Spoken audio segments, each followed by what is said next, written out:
नमस्कार ओडिशा प्रत्येक दिनर मुख्य खबर गुड़ी को 10 धाड़ी मध्य जानिबा पई चैनल को सब्सक्राइब करी वीडियो को गोटे लाइक करी दियंतु एवं आपण क्यों स्थान रो वीडियो टी को देखुछंती कमेंट सेक्शन रे जणाइबा को भूलिबे नाही। प्रथम खबरटी रहिछि गिरफ भयरे आगुआ जामिन आवेदन कले अतुलंक पत्नीक निर्यातना अतिष्ठ कारणरू बेंगालुरु जने युव इंजीनियर अतुल सुभाष आत्महत्या करथिले। एही घटना रे समग्र देश रे धारा 498 रो अपव्यवहार नै स्वर उठिबारे लागिछि। आज एही घटना रे आउ एक बड़ खबर सामना को आसीछि। अतुल सुभाषଙ୍କ आत्महत्या मामला रे स्त्री निकिता सिंघानिया एबे तांक श्वशुर घर सदस्य माने अलाहाबाद हाईकोर्ट रे एक जामिन आवेदन करिसेंती। शुक्रवार दाखल होइथिबा समस्त अभियुक्तଙ୍କ जामिन आवेदन मंगलवार किंबा बुधवार सुनानी हेबार संभावना रहिछि। जामिन आवेदन अतुल सुभाषଙ୍କ स्त्री निकिता सिंघानियाଙ୍କ सह सासु निशा सिंघानिया भाउज अनुराग सिंघानिया एवं सुशील सिंघानियाଙ୍କ दाखल करिसेंती। परवर्ती खबरटी रहिछि 1 कोटी नुआ घर पई पीएम आवास योजना रे आरंभ हैला आवेदन। प्रधानमंत्री मोदीଙ୍କ नेतृत्वाधीन केंद्र सरकार पीएम आवास योजना 2.0 आसीछि। एथिरे लोकंको घर तयारी पई आर्थिक सहायता प्रदान करा जिवो। शहर क्षेत्र रे आर्थिक भावे दुर्बल एवं मिडिल क्लास परिवार माननक पई 9 अगस्त 2024 रे केंद्रीय मंत्रिमंडल पीएमवाई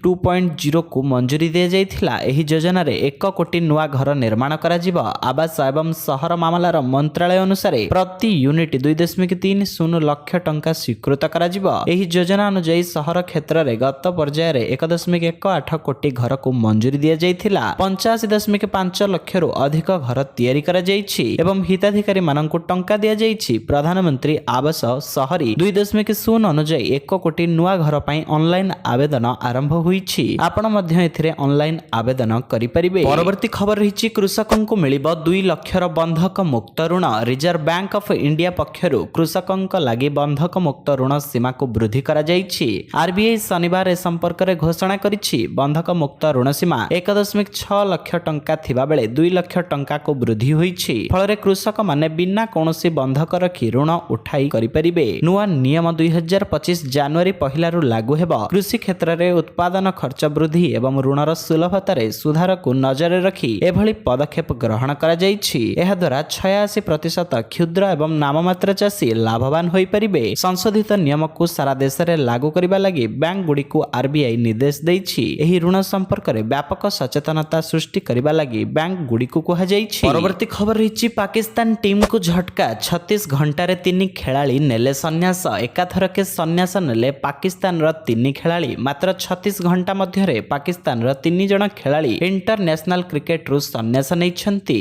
ऑलराउंडर इमाद वामिन मोहम्मद आमिर मोहम्मद इरफान सन्यास नैछंती। प्रथमे ऑलराउंडर इमाद वासिम सन्यास नैथिबा बेले परे बाम हाथी द्रुत बोलर मोहम्मद आमिर एवं मोहम्मद इरफान सन्यास नैछंती। इरफान गत किछि दिनरु निजर उच्चता को नै बेस चर्चा रे रहिथिले। तांकर उच्चता 7 फुट 1 इंच। मोहम्मद इरफान हठात सन्यास नै समस्तंको आश्चर्य करि दैछंती। इरफान सोशल मीडिया रे पोस्ट करी क्रिकेट छाडिबा को घोषणा करिछंती। से कहिछंती मो इंटरनेशनल क्रिकेट रु सन्यास नेबाकु निष्पत्ति नेइछि। मो साथी खेलाड़ी कोच एवं परिवार लोकंकु धन्यवाद जणाउछि। परवर्ती खबर रहिछि डाक विभाग रो एही संचय योजना रु मासको मिलिबो 20,000 टंका पेंशन। पोस्ट ऑफिस रे वरिष्ठ नागरिकंकु ध्यान रे रखी एक संचय योजना आरंभ करा जाइछि। एही योजना रो नाम हेउछि वरिष्ठ नागरिक संचय योजना। एही योजना रे 8.2% हार रे सुध दिया जाउछि। कोनोसी भारतीय नागरिक जे 60 वर्ष रु अधिक एही योजना रे निवेश करि परिबे। नियमित आय निरापद निवेश और टिकस सुविधा पाई पोस्ट ऑफिस सीनियर नागरिक संचय योजना लोकप्रिय अटे। आपण सर्वनिम्न 1,000 टंका रे निवेश आरंभ करि परिबे। सर्वाधिक निवेश सीमा हेउछि 30 लाख टंका। आयकर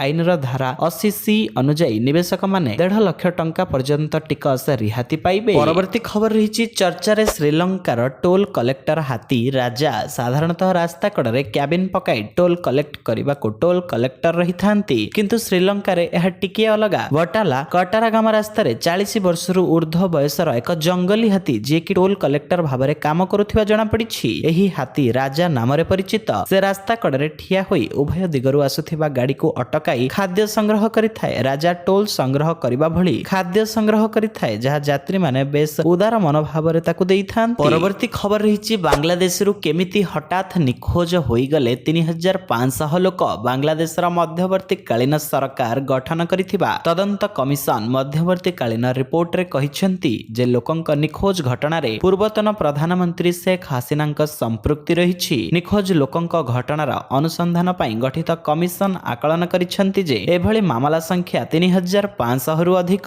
ପ୍ରଧାନମନ୍ତ୍ରୀ ମହମ୍ମଦ ୟୁନୁସଙ୍କୁ ମୁଖ୍ୟ ପରାମର୍ଶଦାତାଙ୍କ କାର୍ଯ୍ୟାଳୟର ପ୍ରେସ୍ ୱିଙ୍ଗ ଶନିବାର ରାତିରେ ଏକ ବିବୃତ୍ତିରେ କହିଛନ୍ତି ଯେ ପୂର୍ବତନ ପ୍ରଧାନମନ୍ତ୍ରୀ ଶେଖ ହାସିନାଙ୍କ ନିର୍ଦ୍ଦେଶରେ ଲୋକମାନେ ନିଖୋଜ ହୋଇଯାଇଛନ୍ତି ବୋଲି ଆୟୋଗ ପ୍ରମାଣ ପାଇଛି। ପରବର୍ତ୍ତୀ ଖବର ରହିଛି ପରୀକ୍ଷା ହଲରେ ଟଳି ପଡ଼ିଲେ ଛାତ୍ର। ପରୀକ୍ଷା ହଲରେ ଟଳି ପଡ଼ିଲେ ଛାତ୍ର। ପରୀକ୍ଷା ଦେଉଥିବା ସମୟରେ ହୃଦଘାତରେ ତାଙ୍କର ମୃତ୍ୟୁ ହୋଇଛି। ଏଭଳି ଘଟଣା ଘଟିଛି ମହାରାଷ୍ଟ୍ରର ଛତ୍ରପତି ସମ୍ଭାଜୀନଗରର ବିଡ଼ ଅଞ୍ଚଳରେ। ଏଠାରେ ଜଣେ ବିଏସ୍ସିର ଛାତ୍ର ପରୀକ୍ଷା ଦେଉଥିବା ସମୟରେ ହଠାତ୍ ଟଳି ପଡ଼ିଛନ୍ତି। ସୂଚନା ଅନୁସାରେ ବିଏସ୍ସିର ତୃତୀୟ ବର୍ଷର ଛାତ୍ର ସିଦ୍ଧାନ୍ତ ସମଲ ଶୁକ୍ରବାର ସକାଳେ ଇନଷ୍ଟିଚ୍ୟୁଟରେ ପରୀକ୍ଷା ଦେଉଥିଲେ। ଏହି ସମୟରେ ସେ ଚେତାଶୂନ୍ୟ ହୋଇପଡ଼ିଥିଲେ। ଏହାପରେ ତୁରନ୍ତ ସିଦ୍ଧାନ୍ତଙ୍କୁ ଡିଷ୍ଟ୍ରିକ୍ଟ ସିଭିଲ ହସ୍ପିଟାଲକୁ ନିଆଯାଇଥିଲା। ସେଠାରେ ଡାକ୍ତର ତାଙ୍କୁ ମୃତ ଘୋଷଣା କରିଥିଲେ। ପରବର୍ତ୍ତୀ ଖବର ରହିଛି ନିର୍ବାଚନ ଲଢ଼ିବେ କେଜ୍ରିୱାଲ। ନୂଆଦିଲ୍ଲୀରୁ ନିର୍ବାଚନ ଲଢ଼ିବେ ଦିଲ୍ଲୀର ପୂର୍ବତନ ମୁଖ୍ୟମନ୍ତ୍ରୀ ତଥା ଆମ୍ ଆଦମୀ ପାର୍ଟିର ସୁପ୍ରିମୋ ଅରବିନ୍ଦ କେଜ୍ରିୱାଲ। ସେ ପୁଣି ଥରେ ନିର୍ବାଚନ ଲଢ଼ିବେ। ସେହିପରି କାଳକାଜିରୁ ମଇଦାନକୁ ଓହ୍ଲାଇଛନ୍ତି ଦିଲ୍ଲୀ ମୁଖ୍ୟମନ୍ତ୍ରୀ ଆତିଶି। ସେ ମଧ୍ୟ ପୁଣି ଏଠୁ ହିଁ ନିର୍ବାଚନ ଲଢ଼ିବେ।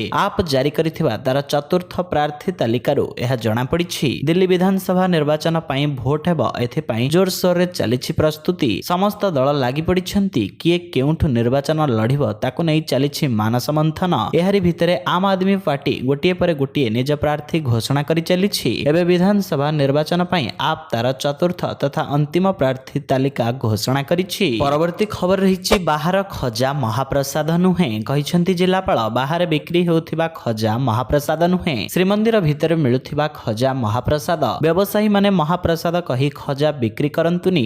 ଏପରି କଲେ ବ୍ୟବସାୟୀଙ୍କ ଉପରେ କାର୍ଯ୍ୟାନୁଷ୍ଠାନ ହେବ। ଏନେଇ ସୂଚନା ଦେଇଛନ୍ତି ପୁରୀ ଜିଲ୍ଲାପାଳ। ପୁରୀ ସମଗ୍ର ଦେଶରେ ଜଗନ୍ନାଥଙ୍କ ପାଇଁ ଚର୍ଚ୍ଚାରେ ଥିବା ବେଳେ ଦେଶ ବିଦେଶରୁ ଜଗନ୍ନାଥଙ୍କୁ ଦେଖିବା ପାଇଁ ଧାଇଁ ଆସନ୍ତି ଲୋକେ। ସମସ୍ତେ ପୁରୀ ଯିବାକୁ ବହୁତ ପସନ୍ଦ କରୁଥିବା ବେଳେ ପୁରୀରେ ତିଆରି ଖଜା ସମସ୍ତଙ୍କର ପ୍ରିୟ ଥାଏ। ସମସ୍ତ ଲୋକ ଏବଂ ଅନେକ ବିଦେଶୀ ପର୍ଯ୍ୟଟକ ମଧ୍ୟ ଏହି ଖଜା ଖାଇବାକୁ ପସନ୍ଦ କରିଥାନ୍ତି। କିନ୍ତୁ ପୁରୀ ବିଷୟରେ ଆଜି ବି ଅନେକ କିଛି କଥା ସମସ୍ତେ ଜାଣିନଥାନ୍ତି। ଏହାର ଫାଇଦା ଉଠାଇଥାନ୍ତି ପୁରୀରେ କିଛି ବ୍ୟବସାୟୀମାନେ। ପରବର୍ତ୍ତୀ ଖବର ରହିଛି ଭୁବନେଶ୍ୱରରୁ କଟକ ଫେରୁଥିବା ବେଳେ ଜଳିଗଲା ମୋ ବସ୍। କଟକ ମଧୁପାଟଣା ଛକ ନିକଟରେ ଶନିବାର ରାତିରେ ଏକ ଅଘଟଣ ଘଟିଛି। ଭୁବନେଶ୍ୱରରୁ କଟକ ଆସୁଥିବା ବେଳେ ଏକ ମୋ ବସ୍ରେ ନିଆଁ ଲାଗିଯାଇଛି। ଏହି ବସ୍ଟି ଡିଜେଲ ଚାଳିତ ବସ୍ ବୋଲି ଜଣାପଡ଼ିଛି। ବସ୍ରେ ନିଆଁ ଲାଗୁଥିବା ଦେଖି ଯାତ୍ରୀମାନେ ଭୟଭୀତ ହୋଇପଡ଼ିଥିଲେ। ଆଉ କାଳ ବିଳମ୍ବ ନ କରି ତରବରିଆ ଭାବେ ଜୀବନକୁ ବାଜି ଲଗାଇ ବସ୍ରୁ ବାହାରି ଆସିଥିଲେ। ତେବେ ନିଆଁ ଲାଗିବାର କାରଣ ଜଣାପଡ଼ିନଥିବା ବେଳେ ଚାଉଳିଆଗଞ୍ଜ ଅଗ୍ନିଶମ ବାହିନୀ ଘଟଣାସ୍ଥଳରେ ପହଞ୍ଚି ନିଆଁ ଲିଭା କାର୍ଯ୍ୟ ଜାରି ରଖିଛନ୍ତି। ପରବର୍ତ୍ତୀ ଖବର ରହିଛି ପୁରୀରେ ମାତିଛନ୍ତି ମାଛ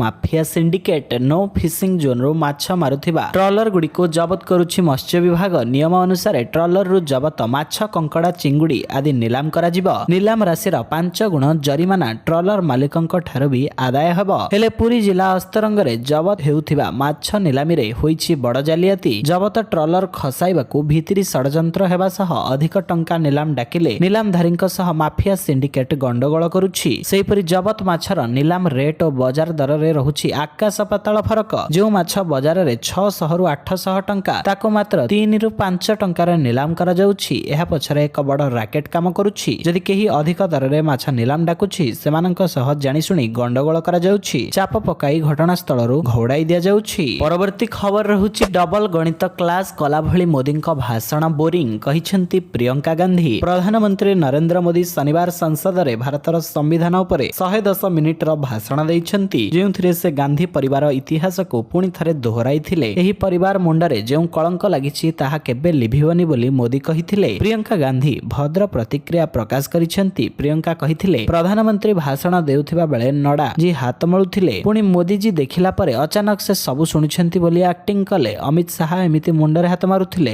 ପୀୟୁଷ ଗୋୟଲ ଶୋଇବା ଭଳି ସ୍ଥିତିରେ ଥିଲେ। ପ୍ରିୟଙ୍କା କହିଛନ୍ତି ଯେ ପିଏମ୍ ମୋଦି କିଛି ନୂଆ କିମ୍ବା ଭିନ୍ନ କଥା କହିନାହାନ୍ତି। ଏହା ବିଦ୍ୟାଳୟରେ ଗଣିତର ଡବଲ ପିରିୟଡରେ ବସିବା ପରି। ପରବର୍ତ୍ତୀ ଖବର ରହିଛି ଇତିହାସ ରଚିଲେ ଜସପ୍ରୀତ ବୁମରା। ଅଷ୍ଟ୍ରେଲିଆ ବିପକ୍ଷ ତୃତୀୟ ଟେଷ୍ଟରେ ବଡ଼ ରେକର୍ଡ ସୃଷ୍ଟି କରିଛନ୍ତି ଷ୍ଟାର ବୋଲର ଜସପ୍ରୀତ ବୁମରା। ଦ୍ୱିତୀୟ ଦିନ ଖେଳ ଶେଷ ସୁଦ୍ଧା ଅଷ୍ଟ୍ରେଲିଆ 7 ୱିକେଟ ହରାଇ 405 ରନ୍ ସଂଗ୍ରହ କରିଛି। ଟ୍ରାଭିସ ହେଡ୍ ଓ ଷ୍ଟିଭ୍ ସ୍ମିଥଙ୍କ ଶତକୀୟ ଇନିଂସ ବେଳେ ଅଷ୍ଟ୍ରେଲିଆ ବିଶାଳକାୟ ସ୍କୋର ହାସଲ କରିଛି। ତେବେ ଏହି ମ୍ୟାଚରେ ବୁମରା 5ଟି ୱିକେଟ ହାସଲ କରିଛନ୍ତି। ଏହା ସହିତ ଏକ ମହା ରେକର୍ଡ ଭାଙ୍ଗିବାରେ ସଫଳ ହୋଇଛନ୍ତି ବୁମରା। ମ୍ୟାଚରେ 5ଟି ୱିକେଟ ହାସଲ କରିବା ପରେ ସେ ଭାରତର ପୂର୍ବତନ କ୍ରିକେଟର କପିଲ ଦେବଙ୍କୁ ମଧ୍ୟ ପଛରେ ପକାଇଛନ୍ତି। ପରବର୍ତ୍ତୀ ଖବର ରହିଛି ରାଜ୍ୟରେ ଏକ ସଙ୍ଗେ 3 କୋଟି ଲୋକଙ୍କୁ ମିଳିବ ସ୍ୱାସ୍ଥ୍ୟ କାର୍ଡ। ସ୍ୱାସ୍ଥ୍ୟ କାର୍ଡକୁ ନେଇ ସ୍ୱାସ୍ଥ୍ୟ ମନ୍ତ୍ରୀଙ୍କ ବଡ଼ ଘୋଷଣା। ରାଜ୍ୟରେ ଏକ ସଙ୍ଗେ 3 କୋଟି ଲୋକଙ୍କୁ ମିଳିବ ସ୍ୱାସ୍ଥ୍ୟ କାର୍ଡ। ଇନ୍ସୁରାନ୍ସ ନୁହେଁ, ଆସ୍ୟୁରାନ୍ସ ମୋଡରେ ଚିକିତ୍ସା କରାଯିବ। ଉଭୟ ଆୟୁଷ୍ମାନ ଓ ଗୋପବନ୍ଧୁ କାର୍ଡରେ ଚିକିତ୍ସା ସୁବିଧା ପ୍ରଦାନ କରାଯିବ। ସାରା ଦେଶରେ 27,000 ହସ୍ପିଟାଲରେ ମିଳିବ ଚିକିତ୍ସା ସୁବିଧା। ଆୟୁଷ୍ମାନ ଭାରତ ଓ ଗୋପବନ୍ଧୁ ଜନ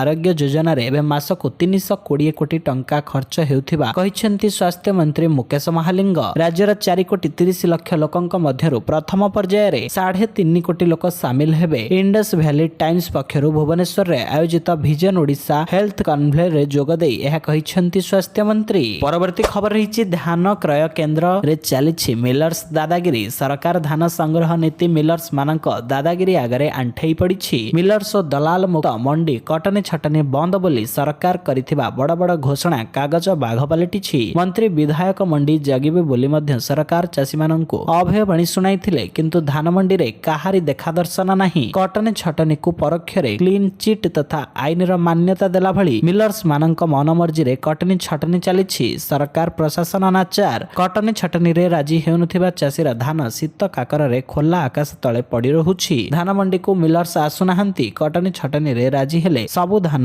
ଏଫଏକ୍ୟୁ କେମିତି ହୋଇଯାଉଛି? ଏଥିସହିତ ଚ୍ୟାନେଲରେ ନଥିଲେ ଆପଣଙ୍କ ଭଲ ପାଇବା ସଦୃଶ ଭିଡ଼ିଓକୁ ଗୋଟେ ଲାଇକ୍ କରି ଚ୍ୟାନେଲକୁ ସବସ୍କ୍ରାଇବ କରିଦିଅନ୍ତୁ। ଜୟ ଜଗନ୍ନାଥ।